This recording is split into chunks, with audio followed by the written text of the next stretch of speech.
दादा नेमकी काय समस्या आहे, काय तुमचं मागणी आहे? तुम्ही जिल्हाधिकारी कार्यालयामध्ये विद्यार्थ्यांसह सगळे जमा झाले, त्या ठिकाणी क्रिया सुरू आहे तुमचा. नेमकी काय मागणी, कशासाठी विद्यार्थी आणि तुम्ही पालक या ठिकाणी जमा झालेले आहे? गेल्या 2-3 वर्षापासून जे आदिवासीला ते धनगराला अशा पद्धतीनं एक योजना सुरू केली शासनाने आणि ती योजना आपल्या बदनापूर तालुक्यामध्ये, जालना जिल्ह्यामध्ये बऱ्याचशा ठिकाणी 200-200 प्रत्येक शाळेला 200-300 असे मान्यता मिळाली आणि त्या योजनेअंतर्गत धनगर समाजाच्या मुलांना मोफत शिक्षणाची एक व्यवस्था करण्यात आली. परंतु ती व्यवस्था चांगली सुरू असताना, बऱ्याचशा शाळांमध्ये चांगला दर्जा असताना, काही ठिकाणच्या शाळा बोगस असतील, त्याबद्दल आम्हाला काही म्हणायचं नाही, आम्ही त्यांचं समर्थन करत नाही. परंतु आमच्या बदनापूर तालुक्यामधलं सर्व शाळा, अंबड तालुक्यातल्या सर्व शाळा चांगल्या दर्जाच्या आहे. चांगलं त्या ठिकाणी आमच्या मुलांना शिक्षण मिळतं. आम्ही सर्व पालक लोक समाधानी आहोत. आमच्या मुलांची पण प्रगती आम्हाला दिसते. परंतु पाठीमागच्या काळामध्ये काही लोकांनी प्रसिद्धीसाठी त्या शाळेवरती जाऊन एक दारूच्या अड्ड्यावर जसे छापे मारण्याचे काम करतात, त्या पद्धतीनं त्या शाळेवरती जाऊन छापे मारण्याचं काम केलं. परिणामी नुकसान असं झालं, त्यावेळेस आमच्यातल्या बी काही बांधवांना असं वाटत होतं की जे चालू आहे ते बरोबर चालू आहे. परंतु आज त्या गोष्टीचे परिणाम असे झाले, इतके वाईट झाले की गेल्या आठवड्यापासून आमचे मुलं घरी बसलेले, गेल्या 3 महिन्यापासून शाळेच्या मान्यता रद्द झालेल्या आहे आणि त्या रद्द झाल्याच्या नंतर संस्था चालकांनी 2-3 महिने त्यांच्या लेवलवर सांभाळलं. संस्था चालकांनी त्या विद्यार्थ्यांना त्या सगळ्या सुविधा दिल्या. आम्ही त्याच्यामध्ये सर्व पालक लोक समाधानी.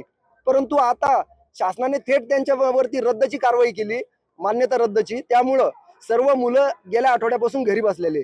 एकीकडे शासन एकही मुलगा शिक्षणापासून वंचित राहू नये म्हणून ह्या योजना राबवतो आणि कोणीतरी ह्या पालक लोकांची एकाची तक्रार नसताना, विद्यार्थ्यांची एकाही तक्रार नसताना तिसरे लोक परस्पर येते आणि शाळा खरी का खोटी आणि शाळा बोगस का कशी हे ते ठरवते. मला शासनाला ही विनंती करायची होती की बाबा, तुम्ही जर तिसऱ्या लोकांचं ऐकता, मग या पालक लोकांचं का नाही तुम्ही विचारात घेतलं? या पालक लोकांचं मत का नाही तुम्ही जाणून घेतलं?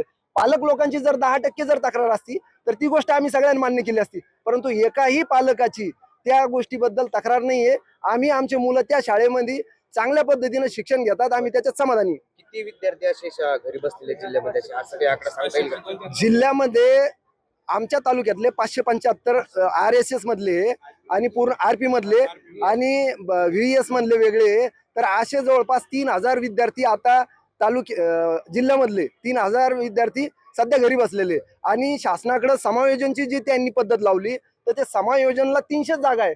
मग बाकीच्या 2700 मुलांनी काय करायचं? त्याच्यामुळे हे पालक लोक सगळे टेन्शन मध्ये. मुलांच्या डोळ्यामध्ये वेळोवेळी पाणी येऊ लागलं. शिक्षणापासून दूर राहताय मुलं, मुलांना करमत नाही, घरी आई वडील टेन्शन मध्ये. मग या सगळ्या गोष्टीची प्रशासनानं शहानिशा करून मग हा निर्णय घ्यायला पाहिजे होता. हेच याबद्दल या पालकांची. आणि आज आज तुम्ही काय काय स्वरूपात आंदोलन केलं? सुरुवातीला तुम्ही समाज कल्याण अधिकाऱ्यांची भेट घेतली, आता जिल्हाधिकारी कार्यालयात ठिय्या देण्याचं काय कारण, नेमकी काय मागणी? कारण असं होतं की समाज कल्याणच्या अधिकाऱ्यांनी आजची 17 तारीख दिली होती पालक लोकांना की तुम्ही तुमच्या समायोजनसाठी या. समायोजन हे कुठल्याच पालकाला मान्य नाहीये. परंतु आम्ही सकाळी 9 वाजेपासून त्या समाज कल्याणमध्ये त्यांनीच काढलेलं नोटीसप्रमाणे आलो आणि त्या ठिकाणी 12 वाजेपर्यंत 1 वाजेपर्यंत एकही जबाबदार अधिकारी त्या ठिकाणी हजर नव्हता. आणि हजर नसल्यामुळे हे लेकरं उन्हात बसवले. हे लेकराला चक्रा यायला लागल्या. वडील, त्यांचे पालक हे सगळे उपाशी येऊन इथं बसले. त्यांना त्या गोष्टीचं गांभीर्य नसल्यामुळं आम्ही थेट कलेक्टरच्या लक्षामध्ये आणून देण्यासाठी सगळे विद्यार्थी आणि पालक कलेक्टर कार्यालयासमोर येऊन बसलेलो. समायोजन करण्याला तुमची परवानगी नाही किंवा तुम्हाला मागणी काय तुमची, नेमकी काय होती? आमची मागणी आहे की समायोजन हे अजिबात चालत नाही. कारण समायोजन आज या शाळेतून विद्यार्थी काढायचा बदनापूर तालुक्यातला आणि तो एखाद्या वेळेस मंठ्याला टाकायचा किंवा परतूरला टाकायचा, तर ह्या गोष्टी मॅच होत नाही, त्याला वातावरण सूट होत नाही.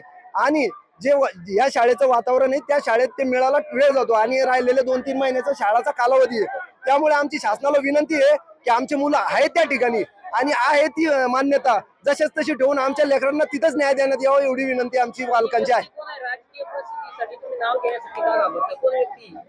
त्या व्यक्तीचं आम्हाला त्यांनी पाठीमागं धनगर समाजासाठी ST आरक्षणाचं आंदोलन पुकारलं होतं.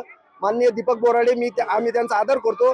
परंतु शाळेच्या बाबतीत ज्यांनी जो निर्णय घेतला होता, तर मग समाजातलेच मुलं आहे, समाजातलेच पालक आहे, त्यांनी येऊन आम्हाला विश्वासात घ्यायला पाहिजे होतं की तुमच्या मुलांची प्रगती आहे का, शाळा खरोखर चांगली आहे का. जिल्ह्यामध्ये 10 शाळा असतील, 10 मधल्या 4 चुकीच्या असतील, 2 चुकीच्या असतील, सगळ्या चुकीच्या कसं काय म्हणू शकता? इथं सरसकट सगळ्या शाळेवरती कारवाई केली आणि आमच्या लेकरांचं नुकसान केलं. या गोष्टीचं आम्ही त्यांचं अजिबात समर्थन करत नाही. आज त्यांच्यासोबत संवाद झालाय का तुमचा या संदर्भात? नाही, आमचा प्रशासकीय यंत्रणेशी संवाद झाला. त्यांच्याशी आमच्या पालक लोकांनी संपर्क केले की ज्या पद्धतीनं तुम्ही या ठिकाणी छापे मारून या मान्यता रद्द केल्या, तर आता याला पुढचा न्याय कसा द्यायचा याच्यासाठी तुम्ही मदत करा. परंतु त्यांचा काही प्रतिसाद तिकडून आमच्या कानापर्यंत अजून सकारात्मक आला नाही. काय नाव आपलं?